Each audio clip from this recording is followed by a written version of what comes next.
ప్రభువైన యేసుక్రీస్తు నామమున వీక్షకులందరికీ శుభాభివందనాలు చెల్లిస్తూ ఉన్నాం. మరి ఈ పరిశుద్ధ దినమున మరి దేవుని వాక్యాన్ని ధ్యానించుకుందాము. ప్రభు నుండి మనం పొందుకోవలసినటువంటి కొన్ని భాగ్యాలు ఉన్నాయి. అవి ఏమిటో మనము మరి దినాన మనం తెలుసుకుందాము. మొదటిగా మరి ప్రభు దగ్గర నుంచి మనం పొందుకోవలసినది పాపక్షమాపణ. ఆజ్ఞాతిక్రమమే పాపము. కనుక ఆజ్ఞను అతిక్రమించి మానవుడు దేవుని యొక్క మహిమను పోగొట్టుకున్నాడు. కనుక ఆజ్ఞాతిక్రమమే పాపము. అలనాడు ఏదోను తోటలో దేవుడు ఆదాముకు అవ్వకు మరి ఏ చెట్టు పళ్ళు తినొద్దని చెప్పాడో ఆ చెట్టు పళ్ళు తిని దేవుని ఆజ్ఞని అతిక్రమించి వారు దేవుని మహిమను పోగొట్టుకున్నారు. మరి ఎప్పుడైతే ఆదామవ్వలు చేసినటువంటి ఆ పాపము మరి లోకమంతటికి వారి ద్వారా సంప్రాప్తమైంది. అందుకనే ఆ పాపము లోకమంతా ఏలుతూ ఉన్నది. ఆజ్ఞాతిక్రమమే పాపము. మొదటి యోహాను పత్రిక 3వ అధ్యాయము 5వ వచనంలో మనం ధ్యానించినప్పుడు ఆజ్ఞాతిక్రమమే పాపం. పాపములను తీసివేయుటకు ఆయన ప్రత్యక్షమాయనని మీకు తెలియదు. ఆయన యందు పాపమేమీ లేదు. ఆయన యందు నిలిచియుండు వాడెవడును పాపము చేయుడు. పాపము చేయువాడెవడును ఆయనను చూడను లేదు, ఎరుగను లేదు. చిన్నపిల్లలారా, ఎవరిని మిమ్మును మోసపరచనికుడి. ఆయన నీతిమంతుడైనట్లు నీతిని జరిగించి ప్రతివాడును నీతిమంతుడు. అపవాది మొదట నుండి పాపము చేయుచున్నాడు గనుక పాపము చేయువాడు అపవాది సంబంధి. అపవాది యొక్క క్రియలు లయపరచుటికే దేవుని కుమారుడు ప్రత్యక్షమాయనని దేవుని వాక్యం చెప్తా ఉంది. సరే, అందుకని ప్రభువు దగ్గర మనకి పాప క్షమాపణ దొరుకుతుంది. కనుక పాప క్షమాపణ మరి ప్రతి ఒక్కరూ పొందుకోవాలని దేవుని వాక్యము తేటగా చెప్తా ఉన్నది. సరే, ఆజ్ఞాతి క్రమము ద్వారా వచ్చినటువంటి ఆ పాపము నుంచి విడుదల మనం పొందాలంటే ప్రభు అయిన యేసును మన సొంత రక్షకుడిగా అంగీకరించాలని దేవుని వాక్యం తేటగా చెప్తా ఉన్నది. కీర్తన గ్రంథము 130 అధ్యాయము 4వ వచనంలో చూడండి, ఆయన యొద్ద పాప క్షమాపణ దొరుకును అని మనము గమనించవచ్చు. చూడండి, కీర్తన గ్రంథము 130 అధ్యాయం 4వ వచనం, అయినను జనులను యందు భయభక్తులు నిలుపునట్లు నీ యొద్ద క్షమాపణ దొరుకును.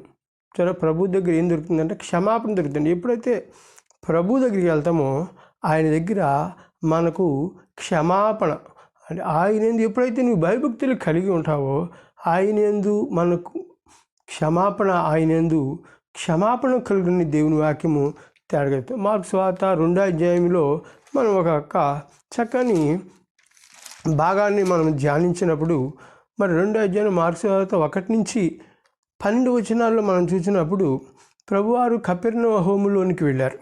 అక్కడ ఆయన ఇంట ఉన్నాడని మరి వినవచ్చినప్పుడు అనేకులు కుడివచ్చారు గనుక వాకిటనైనా వారికి స్థలము లేకపోయాను. ఆయన వారికి వాక్యము బోధించుచుండగా కొందరు పక్షవాయువు గల ఒక మనిషిని నలుగురి చేత మోయించుకుని ఆయన యొద్దకు తీసుకువచ్చారు. చాలామంది కూడినందున వారు ఆయన యొద్దకు చేరలేక ఆయన ఉన్న చోటి పైగా ఇంటి కప్పు విప్పి సందు చేసి పక్షవాయువు గల వారిని పరుపులతోనే దింపిరి. సరే, మరి ప్రభువు దగ్గర స్వస్థత దొరుకుతుందని వారు వచ్చారు. ఒక పక్షవాతులు అక్కడ మరి అనేకులు కూడి ఉండటం వలన వారు ప్రభు దగ్గరికి వెళ్ళలేకపోయారని దేవుని వాక్యం చెప్తాను. వారి విశ్వాసం చూడండి, పై ఇంటి కప్పును ఊడదీసి మంచముతో సహా మరి ఆ పక్షవాత రోగిని ప్రభు ఎదురుగా దింపేశారంట. దేవునికి స్తోత్రం. ప్రభు అంటున్నాడు చూడండి 5వ వచనం, యేసు వారి విశ్వాసము చూచి, కుమారుడా, నీ పాపములు క్షమింపబడి ఉన్నవని పక్షవాయువు గల వానితో చెప్పాను. దేవునికి స్తోత్రం. హల్లెలూయా. చూసారా, మరి స్వస్థత గురించి వస్తే ప్రభు ఏం చెప్తా ఉన్నాడు, నీ పాపములు క్షమింపబడి ఉన్నవని దేవుని వాక్యం చెప్తుంది. అంటే పాపము ఏం చేస్తే రోగము, పాపం అనేది ఒక రోగం. చూరా, అంతే రోగము పాపము పోవాలి ముందు. అందుకనే పాపమునకు క్షమాపణ ఇచ్చాడు దేవుడు. దేవునికి స్తోత్రం. నీ పాపములు మరి క్షమింపబడి ఉన్నవని పక్షవాయువు గలవానితో చెప్పిన. అక్కడ ఉన్నటువంటి శాస్త్రులు ఉన్నారు, పరిచయులు అనేకులు పాపములు క్షమించుటకు ఈయనకి అధికారము ఎవరిచ్చారని వారిలో వారు అనుకుంటా ఉన్నారంట. వారు తమలో తాము ఇలాగ ఆలోచించుకుంటా యేసు వెంటనే తన ఆత్మలో తెలుసుకొని, మీరు ఇలాంటి సంగతులు మీ హృదయంలో ఎందుకు ఆలోచించుకుంటున్నారు? ఈ పక్షవాయువు గలవానితో నీ పాపములు క్షమింపబడి ఉన్నవని చెప్పుడు సులభమా? నీవు లేచి నీ పరుపు ఎత్తుకుని నడుమని చెప్పుడు సులభమా? అయితే పాపములు క్షమించుటకు భూమి మీద మనిషి కుమారునికి అధికారము కలదని మీరు తెలుసుకునవలని వారితో చెప్పాడంట. దేవునికి స్తోత్రం. పాపములు క్షమించడానికి ప్రభువైన యేసుక్రీస్తుకి భూమి మీద అధికారము కలదు. చూడండి, అందుకని పక్షవాయువు గల వారిని చూసి నీవు లేచి నీ పరిపెత్తుకొని ఇంటికి పొమ్మని నీతో చెప్పుచున్నానని తక్షణమే వాడు లేచి పరిపెత్తుకొని వారందరూ ఎదుట నడిచిపోయిన కనుక వారందరూ విభ్రాంతి నుండి మనం ఇలాంటి కార్యములు ఎన్నడూ చూడలేదని చెప్పుకొనుచు దేవునిని మహిమపరిచారంట. అది ప్రభువు మన పాపములు క్షమించటానికి పరలోకం నుంచి మరి ఈ లోకానికి వచ్చినట్లుగా మనం చూస్తూ ఉన్నాం. దేవునికి స్తోత్రం. హల్లెలూయా. అపోస్తలుల కార్యము 10వ అధ్యాయము 43వ వచనంలో చూస్తే, ఆయన అందు విశ్వాసముంచు వారికి ఆయన నామమున పాప క్షమాపణ కలుగునని కూడా పేతురు మరి ఆ కొర్నేలి ఇంటికి వెళ్ళినప్పుడు, ఆ కొర్నేలి ఇంటి దగ్గర ప్రసంగం చేస్తున్నప్పుడు అక్కడ మరి చెప్పినట్లుగా మనం చూస్తాం. చూడండి, అపోస్తలుల కార్యము 10వ అధ్యాయము 43వ వచనం. ఆయనందు విశ్వాసముంచు వాడెవడో వాడు ఆయన నామమూలముగా పాపక్షమాపణ పొందినని ప్రవక్తలందరూ ఆయన గూర్చి సాక్ష్యమిచ్చుచున్నారని. దేవునికి స్తోత్రం. హల్లెలూయా. కొర్నేలి ఇంటి దగ్గరికి వెళ్ళి ఆ కొర్నేలి దేవుని భయభక్తులు గలవాడే మరి ఒక చిన్న సభ ఏర్పాటు చేస్తున్నప్పుడు తన స్నేహితులను బంధువులందరినీ పిలిచినాడు. పేతురు మరి అక్కడికి వెళ్ళి దేవుని వాక్యాన్ని బోధించినప్పుడు ఈ మాట చెప్పాడు. ఆయన ఎందు విశ్వాసం ఉంచేవాడెవడో వాడు ఆయన నామం మూలముగా పాప క్షమాపణ నొందునని ప్రవక్తలందరూ ఆయన్ను గురించి సాక్ష్యం ఇచ్చుచున్నారని దేవుని వాక్యము చెప్తా ఉంది. అంటే ప్రభువు ద్వారా మనకేం కలుగుతుందంటే మొట్టమొదటిగా పాప క్షమాపణ. అంటే మన పాపమునకు ప్రాయశ్చిత్తము చేశాడు కనుక ఆయన ద్వారా మనకు పాప క్షమాపణ కలుగుతుందని దేవుని వాక్యం తేటగా తెలియజేస్తూ ఉంది. రెండవ మాట మనం చూస్తే ఆత్మకు రక్షణ. పాప క్షమాపణ పొందిన మనిషి రక్షణ పొందుకోవాలి. మన ఆత్మకు రక్షణ కావాలంట. చూడండి, ఆత్మ ఒకటి ఉన్నదని చాలామందికి తెలియదు. యేసుక్రీస్తుని విశ్వసించిన వారికి మరొక జీవితం ఉంది. ఈ జీవితంతో మనము ముగించవలసిన పని లేదు. మరి అందుకనే క్రీస్తునందు మృతులైన వారు మరి నిద్రని ప్రభువు చెప్పారు. వారు నిద్రించుచున్నారు. అని మరి యెహోవాయందు మరి భయభక్తులు కలిగిన వారి మరణము నిద్ర లాంటిదని. అంటే ఈ దేహము విడిచిపెట్టి ప్రభు దగ్గరికి మహిమ శరీరులుగా పోతున్నాం. అందుకని చూడండి, మరి కడబోరం మొగును రెప్పపాటున మార్పు పొందుదాం. రెప్పపాటు అంటే మనకు మరొక జీవితం ఉంది. అంటే దేవునితో యుగ యుగములు జీవించిన జీవితము మనకి ఉందని దేవుని వాక్యం. అందుకని ఆత్మకు రక్షణ కావాలంట. ఆత్మ ఉన్నదన్న సంగతి చాలామంది తెలియదు. చాలామంది అనుకుంటారు ఒకసారి చనిపోతే మరి 7 సార్లు జన్మిస్తాము అని అనుకుంటూ ఉంటారు. అదంతా మరి మాయ మాటలు. ఒకే ఒక జన్మ ఉన్నది. 2 మరణాలు ఉన్నాయి. మానవునికి 2 మరణాలు ఉన్నాయి. అందుకని ఆత్మరక్షణ ఎప్పుడైతే నువ్వు పొందలేదో నీవు 2వ మరణానికి పాత్ర అవుతావు. నీ ఆత్మ మరణిస్తుంది. చూడండి, లోకాసు వార్త 16వ అధ్యాయంలో మనం చూస్తాం. ఒక ధనవంతుడిని చూసినప్పుడు ఆ ధనవంతుడు మరి తన జీవితంలో సుఖమును అనుభవించాడు, మరి రక్షణ మరి అనుభవించలేదు. ఒక దినాన్న చనిపోయాడు. అప్పుడు ఆ సమయంలో పేదవాడిని లాజరు కూడా ఉన్నాడు. అతను చనిపోయాడు. ఇద్దరూ ఒకేసారి చనిపోయారు.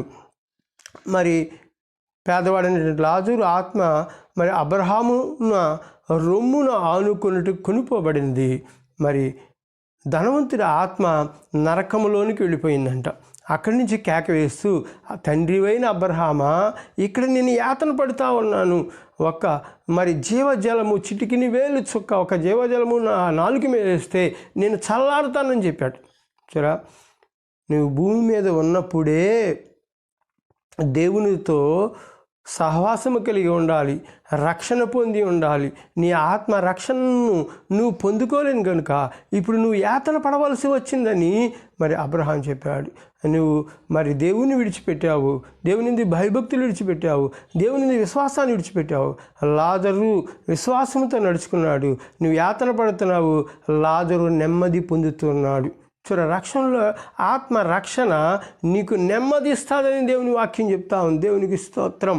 మొదటి తిమోతి రాసిన పత్రిక 2వ అధ్యాయము 4వ వచనాన్ని మనం గమనించినట్లయితే అక్కడ చూడండి. 2వ తిమోతి మొదటి తిమోతి 2వ అధ్యాయము 4వ వచనం, ఆయన మనుషులందరూ రక్షణ పొంది సత్యమును గూర్చిన అనుభవ జ్ఞానము గల వారై ఉండవలనని ఇచ్ఛయించుచున్నాడు. దేవునికి స్తోత్రం. చూడండి, దేవుడు ఏం కోరుకుంటున్నాడంట? మనుషులందరూ రక్షణ పొందాలంట, సత్యమును గూర్చిన అనుభవ జ్ఞానం గల వారై ఉండాలని ఆయన ఇచ్ఛయించుచున్నాడంట. చూడ, సత్యం అనగా యేసయ్య. సత్యమును గూర్చిన అంటే యేసయ్యను గూర్చినటువంటి అనుభవ జ్ఞానాన్ని కలిగి ఉండాలంట. చూడ, అంటే యేసయ్య ఎవరు, యేసయ్య ఎందుకు వచ్చాడు, యేసయ్య మరి మన పాపముల కొరకు ఆయన ఎందుకు ప్రాయశ్చిత్తం చేయవలసి వచ్చింది, మరి మరొక జీవితం ఉన్నదా అనే సంగతి ప్రతి మానవుడు తెలుసుకోవాలంట. యేసయ్యలో మరి నీకు పాపక్షమాపణ ఉన్నది, యేసయ్యలో రక్షణ ఉన్నది. ఇంకా అంటాడు 5వ వచనంలో, దేవుడు ఒక్కడే, దేవునికి నరులకు మధ్యవర్తి ఒక్కడే, ఆయన క్రీస్తు యేసును నరుడు.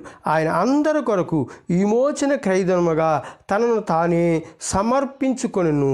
దీనిని గూర్చి సాక్ష్యము యుక్తకాలమందు ఇయ్యబడిన. దేవునికి స్తోత్రం.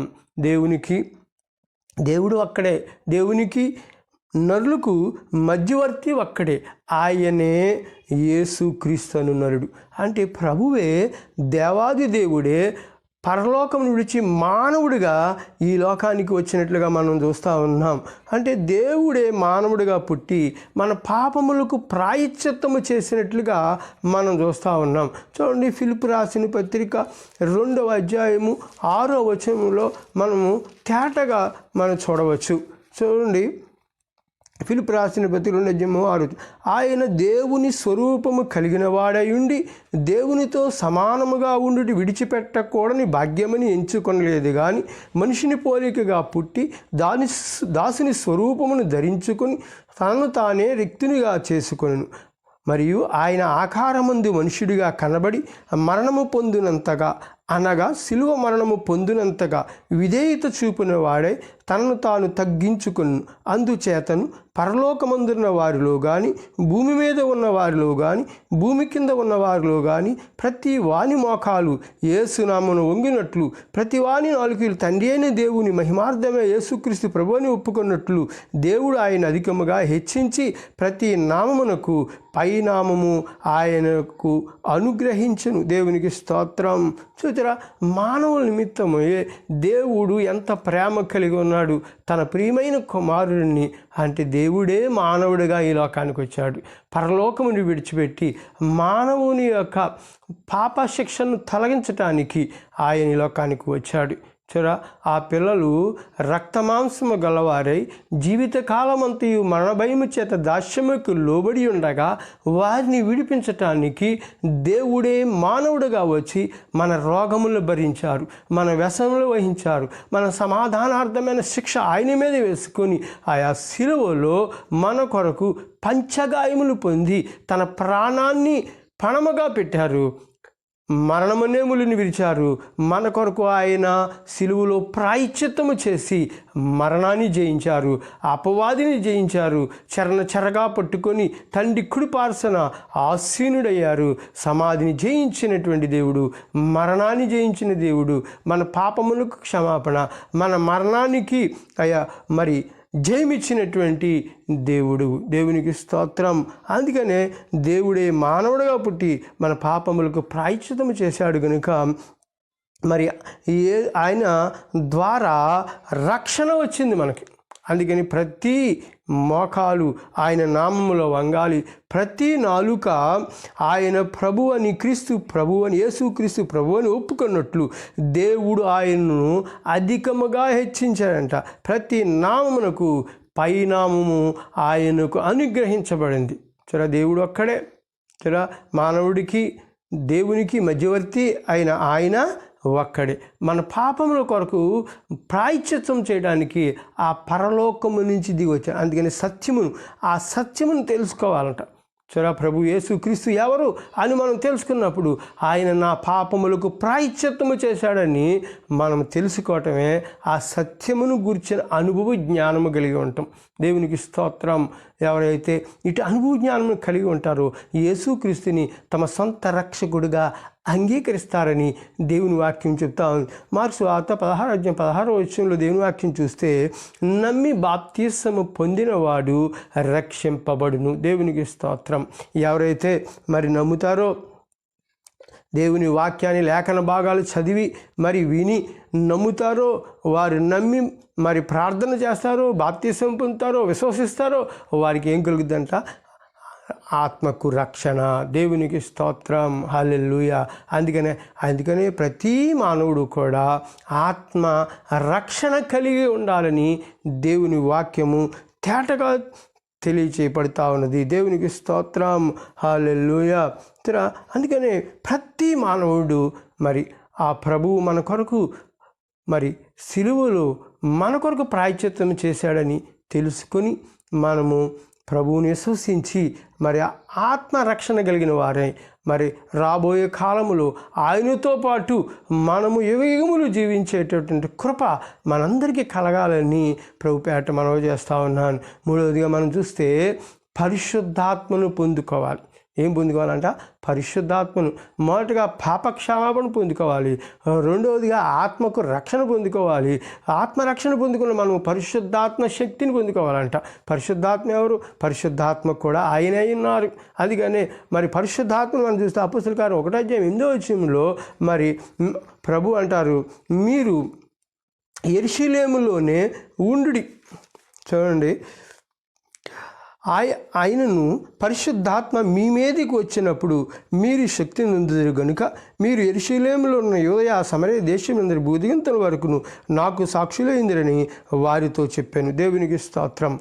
మూడవదిగా మనం చూస్తే పరిశుద్ధాత్మను పొందుకోవాలంట. ఈ పరిశుద్ధాత్మ ఏం చేస్తాడు? పరిశుద్ధాత్మ ఆదరణకర్త.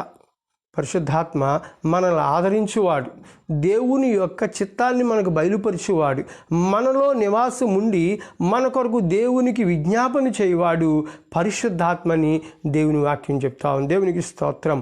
అందుకని ఆ దినంలో ఉన్నటువంటి మరి దేవుణ్ణి విశ్వసించినటువంటి వారందరూ కూడా మరి దేవుని మాట విని పరిశుద్ధాత్మను పొందుకున్నట్లుగా మనం చూస్తా ఉన్నాం. చూడండి, అదే 2వ అధ్యాయంలో మనం అపోస్తలుల కార్యం 2వ అధ్యాయంలో 16 చూస్తే ఏవేలు ప్రవక్త ద్వారా చెప్పబడిన సంగతి ఇదే ఏమనగా, అంత్య దినముల యందు నేను మనుషులందరి మీద నా ఆత్మను కుమ్మరించదను, మీ కుమారులను మీ కుమార్తెలు ప్రవచించదురు, మీ యవనులకు దర్శనములు కలుగును, మీ వృద్ధులు కలలు కందురు అని దేవుని వాక్యం చెప్తుంది. దేవుని ఆత్మ కుమ్మరించబడినప్పుడు మనము ప్రవచిస్తామంట. దేవునికి స్తోత్రం. దర్శనాలు చూస్తామంట, కలలు కంటామని దేవుని వాక్యం చెప్తా ఉంది. దేవునికి స్తోత్రం. హల్లెలూయా. రోమాపత్రిక చూద్దాం.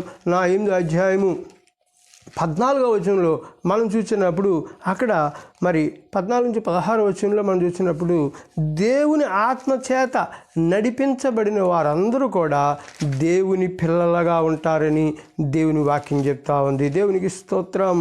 హల్లెలూయా. చూడండి, దేవుని ఆత్మచేత ఎందరూ నడిపించబడుదురో వారందరూ దేవుని కుమారులైందురు. ఏలనగా మరలా భయపడుటకు మీరు దాస్యపు ఆత్మను పొందలేదు, కానీ దత్తపుత్ర ఆత్మను పొందేది.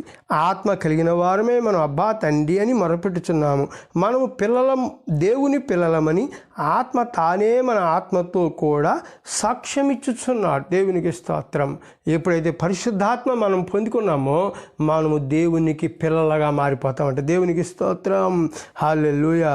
ఎఫెసీ రాసిన పత్రిక చదువుదాం. 1వ అధ్యాయము 13-14 వచనాల్లో మనం చూసినప్పుడు అక్కడ చక్కని మాటలు పౌలు గారు మరి రాసినట్లుగా మనం చూస్తా ఉన్నాం. దేవునికి స్తోత్రం.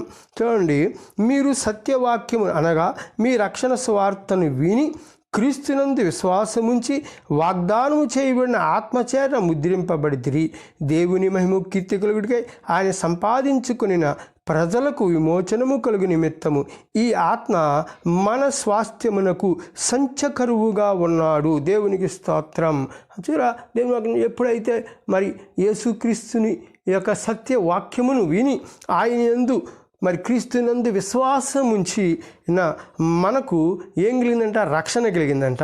సువార్త విని రక్షణ కలిగింది. క్రీస్తునందు విశ్వాసం ఉంచినటువంటి మనందరికీ వాగ్దానము చేయబడిన ఆత్మచేత ముద్రించబడదంట. మొదటిగా పాపక్షమాపణ కలిగింది.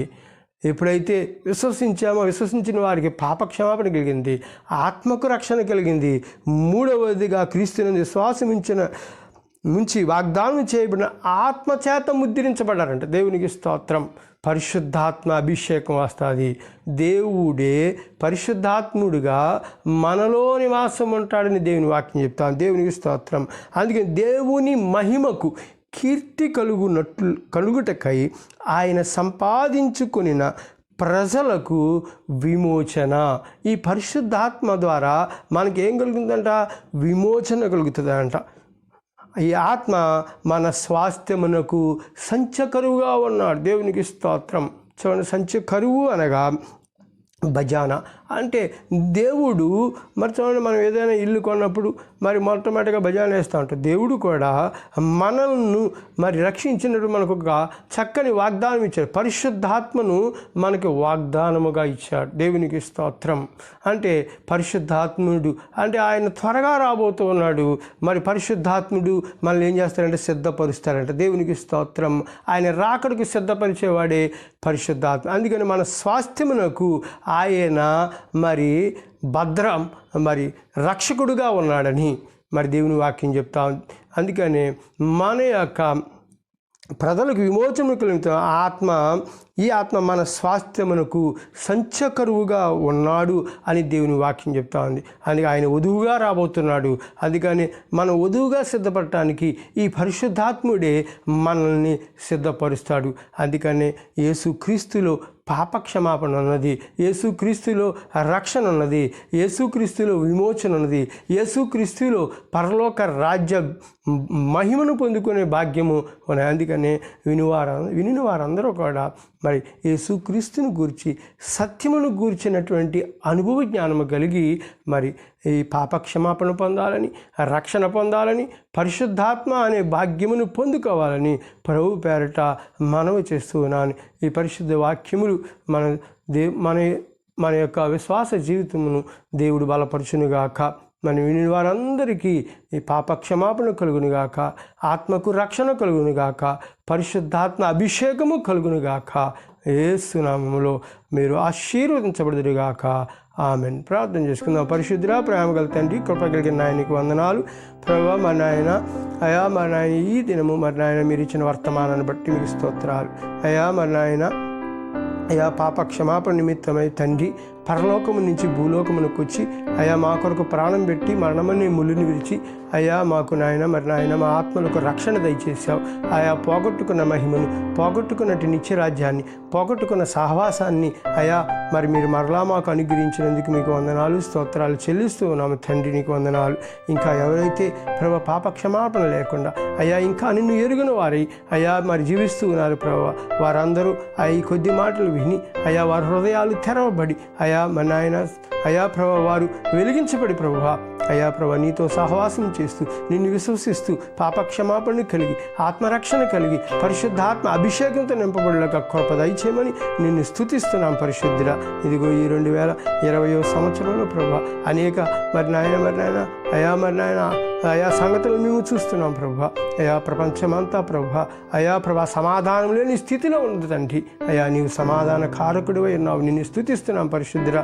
అయా నాయన ప్రజలకు సమాధానం దయచేసి మీరు మహిమ పొందమని. అయా ప్రభా కరోనా వ్యాధి వలన అనేకులు చనిపోతున్నారు, చనిపోయిన కుటుంబాలకు ఆదరణ దయచేయండి ప్రభా. ఎవరైతే రోగులుగా ఉన్నారో వారిని స్వస్థపరిచి అయా మీరు మహిమ పొందమని ప్రార్థన చేస్తున్నాను నాయన. నీ యొక్క గొర్రెపిల్ల రక్తం ప్రతి కుటుంబానికి కాపుదలుగా ఇవ్వమని, నీ కృపచేత నింపమని, కృపయు సమాధానం సమృద్ధి జీవనం చేస్తున్నాము సమృద్ధిగా నీ పిల్లలకు అనుగ్రహించమని నజడిని వేస్తున్నాము ప్రార్థించి అడిగి వేడుకుంటున్నామా పరమ తండ్రి.